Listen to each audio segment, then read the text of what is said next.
Irvine is a great little community just down the Trans-Canada Highway from Medicine Hat. They have their own arena, community resource center, and the hotel has dine-in and take-out food service. But we've come to Irvine today to go to the Prairie Memories Museum, where visitors can wander through a town square setting. The museum isn't actually open right now. They're only open from June to September. But I arranged with Lauren at the 20 Mile Post Historical Society to arrange with Doug to arrange with Stan to get inside the gates, as I knew I'd be traveling in that area, and I wasn't disappointed. And they have quite a display of artifacts and items. So I'm going to take you back to the Prairie Memories Museum again this summer when they're open to everyone. But for right now, they're only open to me. Every footstep you see belongs to me and a rabbit that lives on the premises. Visitors to the Prairie Memories Museum could wander through a town square setting to see an early 20th century church, a one-room schoolhouse, a family home, an old cabin, and lumber store. Here's the Glock House. It was built in 1903 on the south end of Walsh Street in Irvine. For many years, it was the family home of Ed and Eva Glock. These were two of my favorite buildings, the log house and the former school.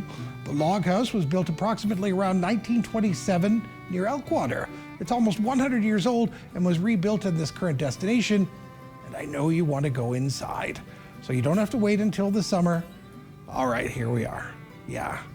The temperature was minus 15, minus 24 when I was in Irvine with the wind chill, and it was freezing. My hands were cold and I had gloves on.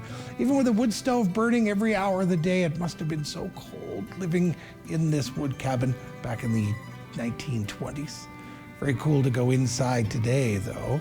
Next to the log cabin is the yellow building, the Long Valley School, built in 1913 north of Irvine.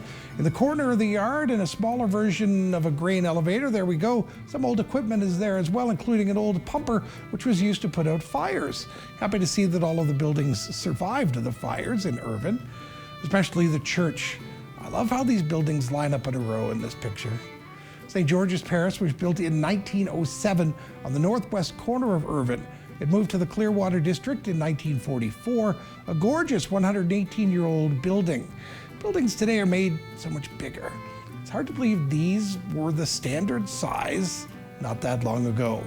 The Citizens Lumber Building was constructed approximately around 1911 and was located one block east of where it is right now in what is now Woodward Memorial Park. Yes, at one point, you could buy everything you'd need to build a building like this in this building. And here's a look inside at some of the museum's collection of lanterns.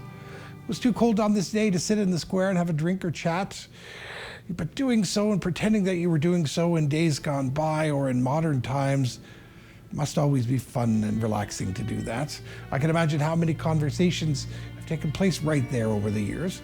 And all of it happened in Alberta, which has been a Canadian province since September 1st, 1905. Yes, the Glock House, the green one on the left, was built before Alberta became a province. That's all Canadian history right there, folks.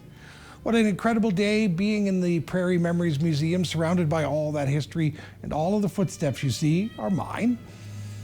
I'm off to my next destination now, feeling fine for now, and heading down another road. Traveling with Dan.